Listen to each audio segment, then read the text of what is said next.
Hello everybody, welcome back to From Rhythm to Algorithm. Continuing on with our derivation, a lot of theorems, again just connecting different things, building out our proof of sensorality, logically exhausting any theorems, any true statements we can make that revolve around the base word sense. We've generalized it in its entirety, sensorality, and now we're trying to show that complete derivation from sensorality down to sense. And once we can do that, we'll have iterated the entire word family and we'll produce our new theorem and stabilize our axiom. So a lot of theorems, I don't know, not too much explanation. Sensorality assembles, right? Last time we talked about semblance, resembling, and they might say, Brad, how is assemble a form of sense?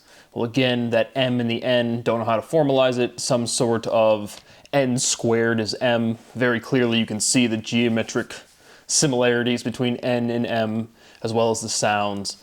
So semblance, assemble, is a form of sensorality. Sensorality is an assembly. What is an assembly? When you go to a school assembly, you put together a bunch of independent parts, right? You integrate. Integration is assembly. Reliability, reliance. Reliance is dependence. Nothing is actually independent, right? Everything is connected. Nothing is touching, but everything is connected, so nothing is truly independent, nothing is truly random.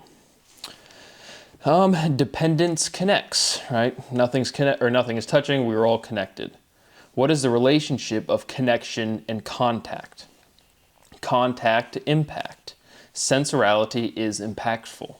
Influentiality is impactful, right? If you're influential, you're impactful. Influence impacts. And again, influentiality is that, extension of what is fluency. You're influential, and it spells out the word fluent. Now we generalize that. So fluency is impactful, right? And that's true. If you can speak different languages, you can interact with other people.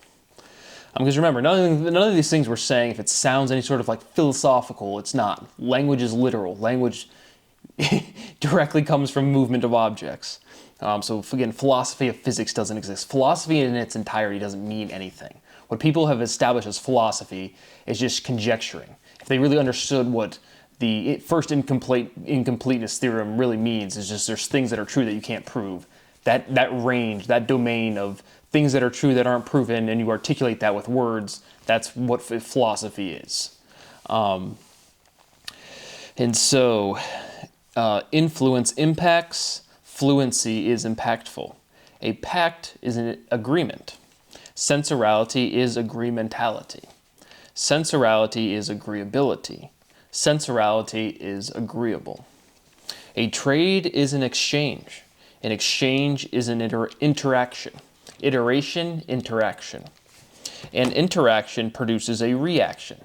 All right, now we're kind of generalizing, because Newton, when he articulates, or I don't know if it's Leibniz or, again, who, it doesn't matter. But for every action, there's an equal and opposite reaction. Correct, but that's in R3.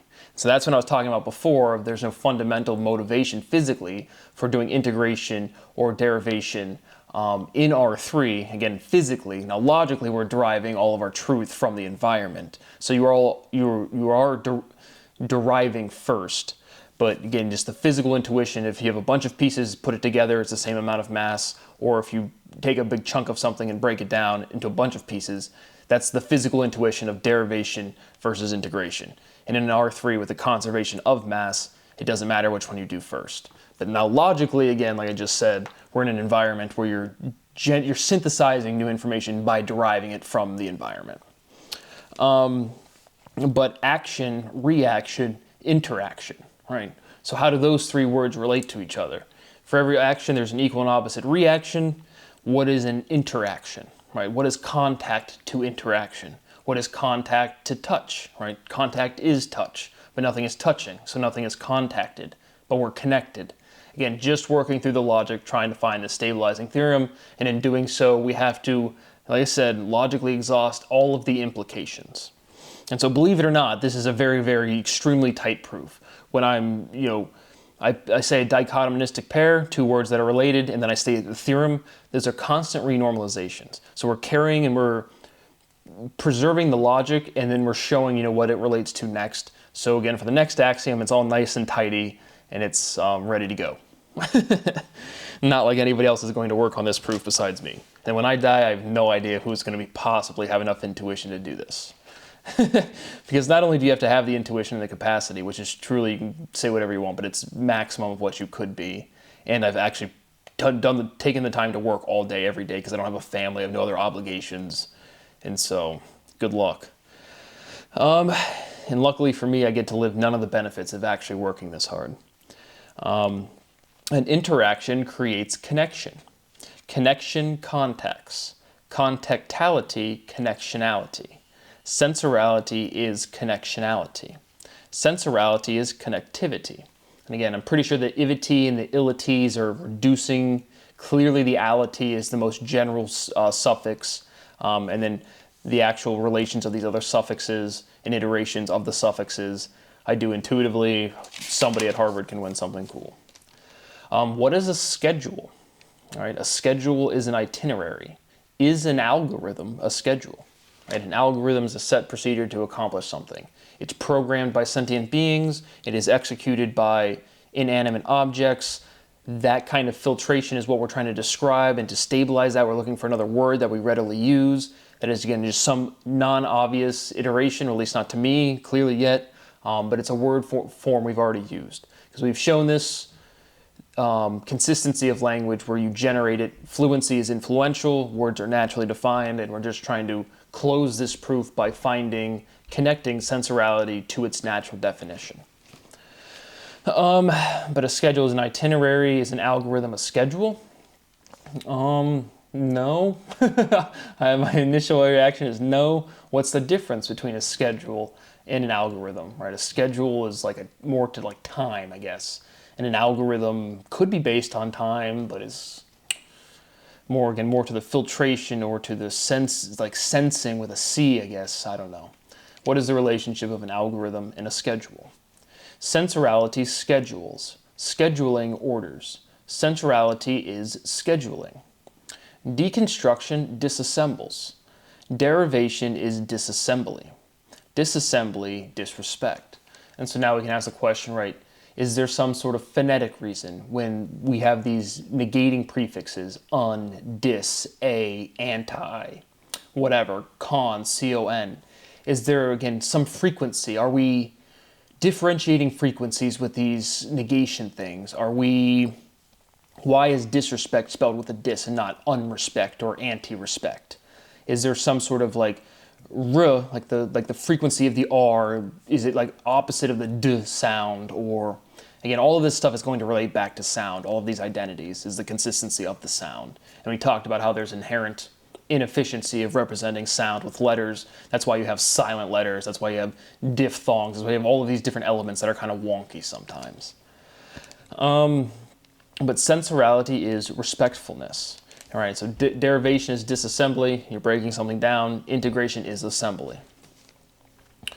A liability is a responsibility. All right, last episode we talked about liability, the ability to lie. It poses some risk, but it's a responsibility.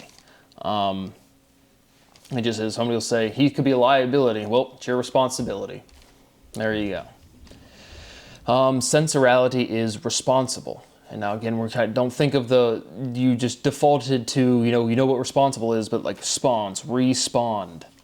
And then sense is, you can iterate based on those letters. Again, this is all the reduction part.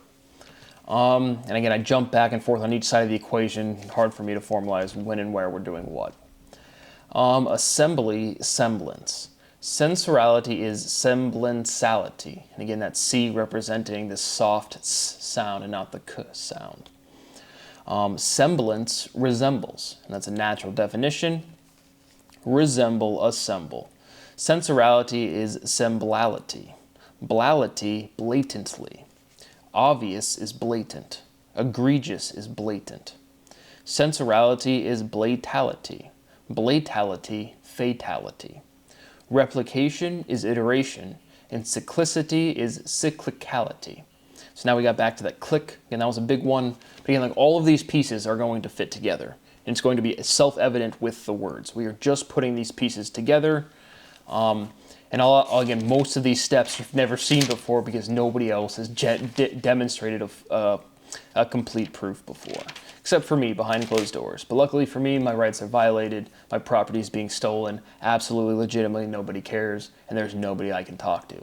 So again, not much explanation. I showed you a bunch of theorems today. And again, I'm trying to, is at the end of this proofs, like I said, this is going to end. Like whether I'm alive to do it, which, you know, there's no immediate reason I wouldn't be, but then it's going to be another period of at least 4 to 5 years before I can generate enough, again, society, human beings interacting, to generate enough language to reduce another proof. And so, again, but there's no point to wait for that to happen. If there's no, people are just torturing me because I've done this whole process. And I thought there would be no way, in the initial proofing, I thought there would be no way to be able to sequester sensorality sequesters. I thought there'd be no way to sequester that, to censor that. And clearly it has. And so now everyone even knows, like anyone that could do something already knows who I am, already knows what I'm doing, and won't do anything. And so there's no potential for me to get out of this hell. It's all illegal, obviously. No one gives a shit.